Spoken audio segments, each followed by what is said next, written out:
एक महाराजा चक्रवर्ती राजा हुनेछ, सम्राट विश्वको लागि।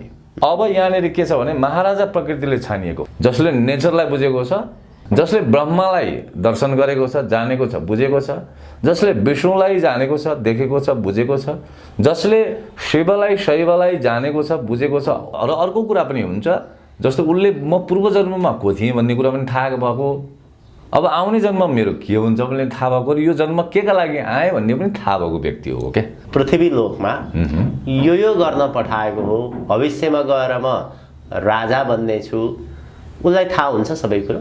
सबै कुरा उसलाई थाहा हुन्छ। नारायण नभइकन नेपालको कुनै उद्धार छैन। ती ढलेका नारायणलाई उठाउनु पर्यो, सिम्बलिक रूप बुझ्नुहोस्। प्रकृतिका अन्डरमा हामी सारा ब्रह्माण्ड छौँ।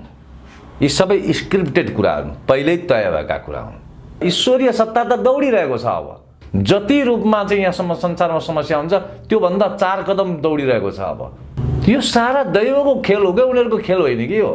यो हरेक कुरा परिवर्तनलाई स्वीकार गर्न, त्यसअनुसार चल्न सकेन भने प्रकृतिले सबैलाई निस्तनाबुद गर्छ।